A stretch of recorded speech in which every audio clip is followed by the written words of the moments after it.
Mission शक्ति के अंतर्गत ख्याति प्राप्त महिलाओं को समर्पित करते हुए महिलाओं के संघर्ष की कहानियाँ चित्र आदि को प्रदर्शित किए जाना प्रस्तावित है। इसी क्रम में हमको उन महिलाओं के विषय में विद्यालय में चर्चा करनी है और उनके बारे में बच्चों को बताना है, जिसमें कि रानी लक्ष्मीबाई, चांद बीबी, सावित्रीबाई फूले, सरोजनी नायडू, सुचेता कृपलानी, सुभद्रा कुमारी चौहान, मदर टेरेसा, लता मंगेशकर, महादेवी वर्मा, अवनी लखेरा, साइना नेहवाल, अरुणिमा सिन्हा, बेगम अख्तर इत्यादि। रानी लक्ष्मीबाई, जिनका जन्म 19 नवंबर 1828 में वाराणसी में हुआ था, यह एक स्वतंत्रता सेनानी थी और सिर्फ 29 वर्ष की उम्र में अंग्रेज़ी साम्राज्य की सेना के साथ इन्होंने युद्ध किया। चांद बीबी, जिनका नाम खातून या चांद सुल्ताना था, 1555 में इनका जन्म हुआ था। ये भारतीय मुस्लिम योद्धा थी तथा मुग़ल सेना से अहमदनगर की रक्षा के लिए इनको जाना जाता है। सावित्रीबाई फूले जी, इनका जन्म 3 जनवरी 1831 में हुआ था। भारत की प्रथम महिला शिक्षिका, समाज सुधारिका, मराठी कवित्री इत्यादि थीं। उल्लेखनीय कार्य स्त्री के अधिकारों व शिक्षा के क्षेत्र में इन्होंने कार्य किया था। सरोजनी नायडू, कवित्री, नाइटिंगेल ऑफ इंडिया कहा जाता है और उत्तर प्रदेश की प्रथम राज्यपाल भी रही हैं। इसी क्रम में आगे हम लेंगे सुचेता कृपलानी जी को। इनका जन्म 25 जून 1908 अंबाला पंजाब में हुआ था।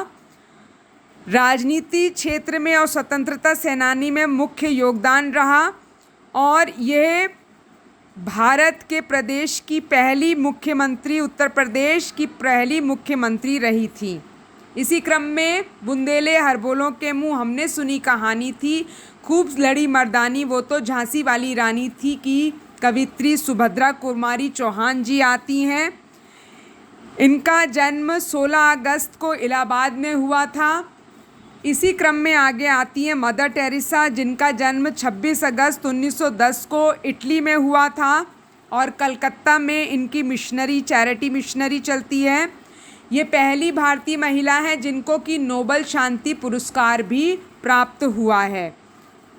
इसी क्रम में आगे ऐ मेरे वतन के लोगों ज़रा याद कर लो कुर्बानी, लता मंगेशकर जी को लेंगे, जो कि भारत रत्न से सम्मानित थी और लगभग 30,000 से अधिक गाने गा चुकी हैं। इनका जन्म 28 सितंबर को इंदौर में हुआ था। इसी क्रम में हम आगे लेंगे पीटी उषा को, जो कि उड़न परी के नाम से भी जानी जाती हैं।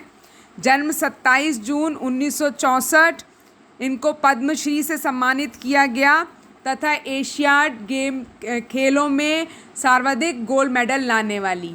इसी क्रम में आगे लेंगे अमृता प्रीतम जी को, जो कि लेखिका रहीं, उपन्यासकार, निबंधकार। जन्म 31 अगस्त 1919 गुजरांवाला पाकिस्तान में, जो कि पार्टीशन के बाद इंडिया आ गई थी। इनको भी पद्मश्री से सम्मानित किया गया था। इसी क्रम में आगे लेंगे महादेवी वर्मा जी को, जिनकी कहानी साहित्य में गिल्लू, मैं नीर भरी दुख की बदली, इन सब के विषय में हम जानते हैं। इनका जन्म 26 मार्च 1907 को फर्रुखाबाद में हुआ था और साहित्य अकादमी सदस्य ग्रहण करने वाली पहली महिला थी। इसी क्रम में हम आगे लेंगे अवनी लेखरा, जिनका जन्म 8 नवंबर 2001 में हुआ और 12 वर्ष की उम्र में दुर्घटना के चलते ही उनको पैरालिसिस हो गया, लेकिन उसके बाद भी वो इस बार ओलंपिक में गोल्ड मेडल लेके आई हैं। साइना नेहवाल, जो कि बैडमिंटन क्षेत्र से हैं और भारत के लिए ओलंपिक खेलों में लंदन में गोल्ड मेडल जीत कर आईं। इसी क्रम में आगे कल्पना चावला को लेते हैं। जन्म 17 मार्च 1962, करनाल, भारत अमेरिका अंतरिक्ष यात्री। इसी में आगे लेते हैं बेगम अख्तर जी को। अख्तरी बेगम फैज़ाबादी के नाम से जाने वाली, 7 अक्टूबर 1914 फैज़ाबाद में जन्म हुआ था। गज़ल गायकी में नाम था। पद्मश्री, पद्म भूषण से सम्मानित की गई। नाटक अकेडमी पुरस्कार से भी सम्मानित की गई। इसी क्रम में आगे अरुणिमा सिन्हा जी को लेंगे। 20 जुलाई 1988 में जन्म हुआ। ट्रेन में दुर्घटनावश इनका एक पैर काटना पड़ा। लेकिन फिर भी उसके बाद उन्होंने माउंट एवरेस्ट को फतह करने वाली पहली दिव्यांग महिला रहीं। इसी क्षेत्र में आगे शकुंतला देवी जी को लेंगे। जन्म 4 नवंबर बंगलौर 1929 को। उपलब्धि गिनीज बुक में सबसे अच्छी मैथमेटिशियन। मैरी कॉम को लेंगे। जन्म 24 नवंबर 1982 मणिपुर में भारत के लिए गोल्ड मेडल जीतने वाली।